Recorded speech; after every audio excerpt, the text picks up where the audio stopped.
আসসালামু আলাইকুম সবাইকে। আশা করি সবাই ভালো আছেন। ফিনিশার শব্দটার অর্থ কি? ক্রিকেটীয় ভাষায় ফিনিশারের যে বিষয়টা সেটা হচ্ছে মূলত যিনি ম্যাচটা শেষ করে দিয়ে আসবেন। ব্যাট হাতে যিনি ম্যাচটা শেষ করে দিয়ে আসবেন। এখন ম্যাচটা শেষ করা বলতে ম্যাচটা শুধু শেষ করে দেয়া না, ম্যাচটা জিতিয়ে নিয়ে আসা। এবং সেই জায়গাটাতে বাংলাদেশ যেই ফিনিশারের খোঁজ করতে থাকে, সেই খোঁজের একটা জবাব নুরুল হাসান সোহান। নুরুল হাসান সোহান অবশ্যই এইজ লেভেল ক্রিকেট থেকেই বেশ সুপরিচিত।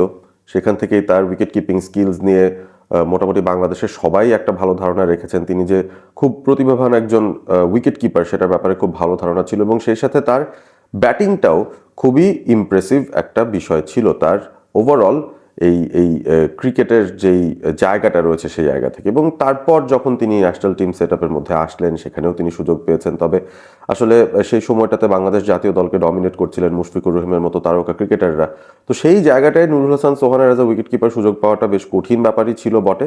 তবে সুযোগটা তিনি পেয়ে গিয়েছিলেন। সুযোগটা পেয়ে নুরুল হাসান সোহান বাংলাদেশকে রিপ্রেজেন্ট করেছেন ইন্টারন্যাশনাল ক্রিকেটে এবং তার যেই স্কিল সেট রয়েছে, তার যে অ্যাবিলিটি রয়েছে সেটা কিন্তু দেখানোর সুযোগ পেয়েছেন। তার ক্যারিয়ারের শুরুর দিকটায় যখন তিনি সেই সুযোগগুলো পেয়ে গিয়েছিলেন, সুযোগগুলোকে কাজেও লাগিয়েছেন। তবে দলের যে প্রয়োজন, দলের যেই সেট আপ, দলের যেই ব্যালেন্সটা দরকার, সেই জায়গাটাতে আবারও নুরুল সোহানকে মাঝে মধ্যেই ব্যাকফুটে চলে যেতে হয়েছে। স্কোয়াডে ঢুকেও আবারও বাদ পড়ে যেতে হয়েছে, ন্যাশনাল টিমে ঢুকেও আবারও বাদ পড়ে যেতে হয়েছে এবং নিয়মিতভাবে ডোমেস্টিক ক্রিকেটে তিনি পারফর্ম করে গেছেন।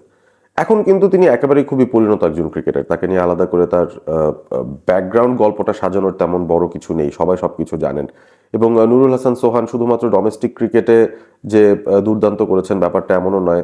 তিনি বাংলাদেশ ন্যাশনাল টিমকে ক্যাপ্টেন্সিও করিয়েছেন 5টা টি20 ম্যাচে এবং সেখানে 3টা ম্যাচ তিনি জিতিয়েছেন অ্যাজ এ ক্যাপ্টেন। সো ওই জায়গা থেকে নুরুল হাসান সোহানের ক্রেডেন্সিয়ালস নিয়ে কোনো ধরনের কোনো ডাউট ছিল না। তবে ওই যে বাংলাদেশের যে পঞ্চপাণ্ডব, বাংলাদেশের যে বিগ ফাইভ, তারা যখন একে একে ন্যাশনাল টিম থেকে রিটায়ারমেন্টে গেছেন বা বিভিন্ন কারণে আর খেলার সুযোগ পাবেন না, এরকম একটা ব্যাপার যখন তৈরি হয়ে গেছে, তখন কিন্তু ওই ফিনিশারের একটা অভাব সেটা প্রকটভাবেই সামনে চলে এসেছিল। পাইপলাইন থেকে অনেকেই উঠে এসেছেন। জাকের আলী অনেক তিনি ইমপ্রেস করছেন গত 2 বছর ধরে। ওই ধরনের ফিনিশার রোল স্পেশালি টি20 ক্রিকেটের জন্য তাকে কিন্তু কনসিডার করা হয় খুব স্ট্রংলি এবং এই মুহূর্তে তিনি বাংলাদেশ ন্যাশনাল টিমের ক্যাপ্টেনও হয়ে গেছেন। স্ট্যান্ড ইন ক্যাপ্টেন তিনি লিটন কুমার দাসের জায়গায়। শামীম হোসেন পাটোয়ারি আরও একজন প্রতিভা। আইসিসি আন্ডার-19 ওয়ার্ল্ড কাপ 2020-এর যে বিশ্বজয়ী দল ছিল বাংলাদেশের, সেই দলের সদস্য শামীম হোসেন পাটোয়ারি তিনিও কিন্তু এখন ন্যাশনাল টিমের সেট আপের মধ্যে অ্যাজ এ ফিনিশার জায়গা পেয়ে গেছেন। সো এই ধরনের কিছু স্পেসেস খালি হয়েছে যখন মাহমুদুল্লাহ রিয়াদদের মতো ক্রিকেটাররা রিটায়ারমেন্টে চলে গেছেন এবং সেই ন্যাশনাল টিমের ভয়েডটা তৈরি হয়েছে। নুরুল হাসান সোহান তখন থেকেই আবারও কনসিডারেশনে চলে এসেছেন যে তাকে আবারও এই মুহূর্তে জাতীয় দলে রাখা দরকার। ওই যে ফিনিশিংয়ের রোলটা, সেই রোলটাতে একটা এক্সপিরিয়েন্স বাংলাদেশের প্রয়োজন। 2022 সালে বাংলাদেশ যখন টি20 ওয়ার্ল্ড কাপ খেলতে গিয়েছিল, সোহান কিন্তু সেই দলের সদস্য ছিলেন এবং ইন্ডিয়ার সঙ্গে ম্যাচটা আমার মনে আছে প্রায় জিতিয়ে দিয়েছিলেন সেই ম্যাচটা। যে ম্যাচটায় আপনারা ফেমাসলি মনে করতে পারেন লিটন দাস একটা ফ্যান্টাস্টিক 60 রানসের নক খেলেছিলেন। তারপর বৃষ্টির জন্য খেলাটা বাধাপ্রাপ্ত হলো, একটা রিভাইজ টার্গেট দেওয়া হলো এবং তখন বাংলাদেশ যখন খেয়ে হারিয়ে ফেলেছে শেষ পর্যন্ত লড়াই করে জেতার মতো একটা পরিস্থিতি কিন্তু তৈরি করে দিয়েছিলেন এই নুরুল হাসান সোহান। সো তার ভেতরের যে অ্যাবিলিটিটা রয়েছে সেটার ব্যাপারে আমাদের সবারই খুব ভালো ধারণা আছে। তিনি যে আসলে খুব থিঙ্কিং একজন ক্রিকেটার সেটার ব্যাপারে খুব ভালো ধারণা আছে। অ্যাজ এ ক্যাপ্টেন তার যেই ওভারঅল লিডারশিপ, তার ওভারঅল ক্যারিশমা, সেটাও কিন্তু মোটামুটি বাংলাদেশের ক্রিকেট পাড়ায় তিনি বেশ সমৃদ্ধ একটা জায়গায় রয়েছেন।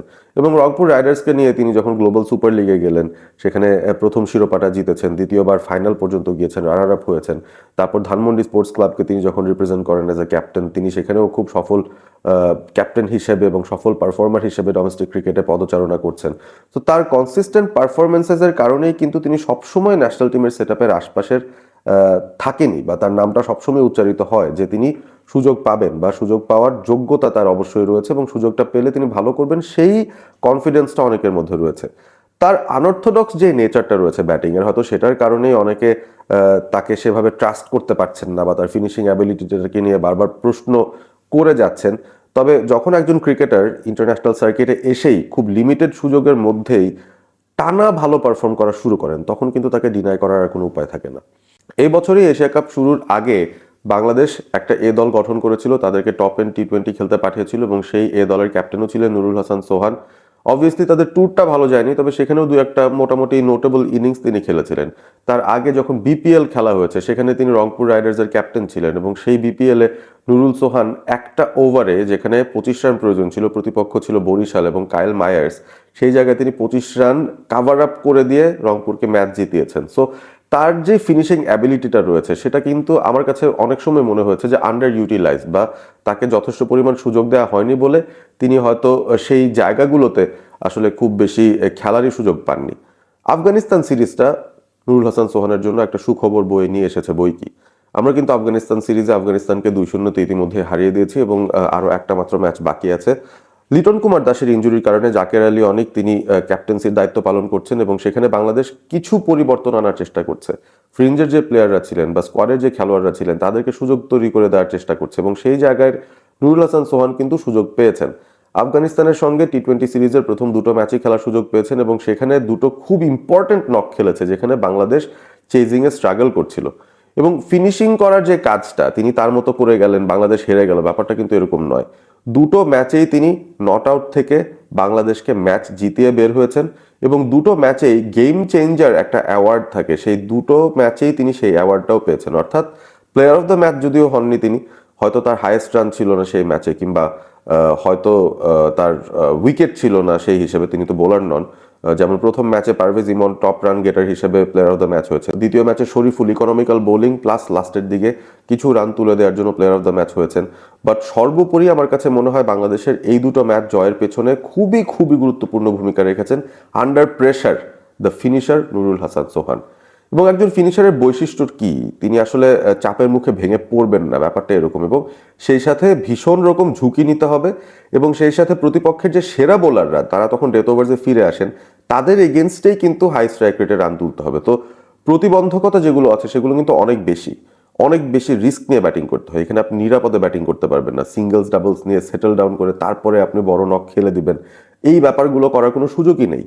অনেক সময় এমন হয় নামার সাথে সাথেই দেখতে হয় 10-12 রানের একটা প্রেশার রয়েছে, প্রতি ওভারে বাউন্ডারি হাঁকানোর প্রেশার রয়েছে, এবং প্রতিপক্ষের সেরা বোলাররা তখন আসছেন আপনার এগেনস্টে। সো এই সিচুয়েশনে কিভাবে নিজেকে হ্যান্ডেল করতে হয় আমার কাছে মনে হয় এত বছরে নুরুল হাসান সোহান সেটা বারংবার করেও দেখিয়েছেন, প্রমাণও করেছেন, নিজের আত্মবিশ্বাসটাও বাড়িয়েছেন, এবং তাকে নিয়ে আসলে ডাউট করার যে জায়গাটা সেখানেই আসলে আমার আপত্তিটা। আমার মনে হয় না যে তার অ্যাবিলিটি নিয়ে আমরা ডাউট করতে পারি, তার ফর্ম নিয়ে ডাউট করতে পারি। পরিস্থিতি অনুযায়ী তিনি হয়তো একটা দুটো এমন সব ঘটনা ঘটিয়েছেন যেখানে হয়তো আরও বেটার করতে পারতেন, সেটা তো সবার ক্ষেত্রেই হয়। তবে নুরুল হাসান সোহানের ফিনিশিং অ্যাবিলিটি নিয়ে আমার কাছে মনে হয় খুব বেশি প্রশ্নের অবকাশ থাকার কথা নয়। খুব কঠিন একটা সময়ে তিনি যেভাবে বাংলাদেশকে দুটো ম্যাচে মোটামুটি উদ্ধার করেছেন তার ফিনিশিং ক্যাপাবিলিটিস দিয়ে, তারপর কিন্তু আসলে তাকে আমরা অন্তত এই যে সামনের বিশ্বকাপটা রয়েছে সেই বিশ্বকাপের যে স্কোয়াডটা রয়েছে সেখানে আমরা খুবই উজ্জ্বলভাবে দেখতে পারি, এবং তিনি খুব ইম্পর্টেন্ট একটা রোল প্লে করতে পারেন। নুরুল হাসান সোহান আরো কতগুলো প্রতিবন্ধকতা পার করে যাচ্ছেন আপনি দেখেন। একটা দলের মধ্যে নুরুল হাসান সোহানকে যদি ইনক্লুড করি এবং লিটন দাসও যদি ফিরে আসেন, তাহলে কিন্তু 3জন উইকেট কিপার রয়েছেন। জাকের আলী অনেক keeper, Liton Kumar Das wicket keeper, Nurul Hasan সোহানও উইকেট কিপার। একটা সময় বলা হতো যে আসলে এতগুলো কিপার আসলে স্কোয়াডে রাখার প্রয়োজন নেই, সে কারণে সোহানকে আমরা রাখতে পারছি না। তবে এখন তার ব্যাটিং অ্যাবিলিটির পাশাপাশি তিনি ফিল্ডিংয়েও যা করছেন সেটার পর তো আসলে তাকে ডিনাই করার কোনো উপায়ই নেই। নুরুল হাসান সোহান দুর্দান্ত একজন ফিল্ডার, তিনি দুর্দান্ত একজন অ্যাথলিট এবং একজন থিঙ্কিং ক্রিকেটার। আপনি বাংলাদেশ ন্যাশনাল টিম সেট আপের যে কোনো ক্রিকেটারকে জিজ্ঞেস করবেন যারা এই মুহূর্তে ন্যাশনাল টিমে খেলছেন, সোহান যদি মাঠের ভেতর থাকেন তাহলে তার কাছ থেকে কি কোনো ইনপুট পাওয়া যায় কিনা, পজিটিভ ইনপুট পাওয়া যায় কিনা, আইডিয়াস লেভেলের ইনপুট পাওয়া যায় কিনা, টিম মিটিংসে তার কন্ট্রিবিউশন থাকে কিনা, আমার কাছে মনে হয় নিশ্চিতভাবেই তার কাছ থেকে ভালো ভালো কন্ট্রিবিউশন আসে, কারণ তিনি এটা করতেই অভ্যস্ত। তিনি একজন জাত ক্যাপ্টেন, তিনি একজন জাত লিডার।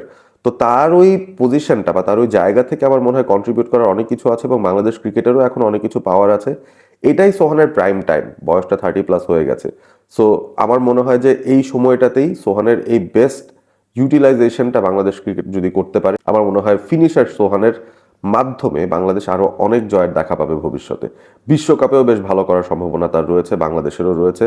সো ওই জায়গাটায় আমার কাছে মনে হয় আমরা অন্তত এই যে বিতর্কটা যে সোহানকে রাখবো কি রাখবো না, একদিন খারাপ খেললেই বলছি যে তিনি আসলে পারেন না, আবার পরদিন ভালো খেললেই তাকে মাথায় তুলে নিচ্ছি, এই ধরনের ঠুনকো ব্যাপারগুলোকে আমরা সাইডলাইন করে আমার মনে হয় একটা স্টেবল জায়গায় আমরা চলে আসি। আমরা এই ব্যাপারটা আসলে মেনেই নিই যে এই মুহূর্তে বাংলাদেশের যে ফিনিশিংয়ের সমস্যা রয়েছে, যেখানে সবাই মোটামুটি ইনকনসিস্টেন্সি দেখাচ্ছেন এই মুহূর্তে, সেই জায়গাটাতে কনসিস্টেন্সির ছাপ হয়ে আস্তে আস্তে আবারও সবার আস্থা পেয়ে যাচ্ছেন নুরুল হাসান সোহান, এবং ভবিষ্যতেও তিনি এই ধরনের পারফরমেন্স যদি বজায় রাখতে পারেন তাহলে বাংলাদেশকে আরো অনেক জয় উপহার দিতে পারবেন এবং শেষ পর্যন্ত অপরাজিত থেকে সেই গোল্ডেন মোমেন্টটা এনজয় করতে পারবেন নুরুল হাসান সোহান।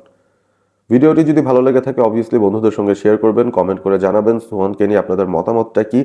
আসলে তিনি তার আনঅর্থোডক্স স্টাইলের কারণে কি একটুখানি বেশি বিদ্রূপের শিকার হন কিনা বা একটু বেশি তাকে নিয়ে সমালোচনা হয় কিনা, সেই ব্যাপারগুলো আপনারা জানিয়ে দিতে পারেন কমেন্ট করে, নাকি আপনাদের মনে হয় যে না তিনি আসলে বাদবাকিদের মতো অ্যাভারেজ, দুটো ম্যাচ ভালো খেলে ফেলেছেন, হয়তো সামনে আবারও তিনি খারাপই খেলবেন। সো ওভারঅল আপনাদের যে মতামত রয়েছে সেটা জানিয়ে দিন কমেন্ট করে, এবং সেই সাথে সাবস্ক্রাইব করবেন অল স্পোর্ট এবিপি। ভালো থাকবেন সবাই।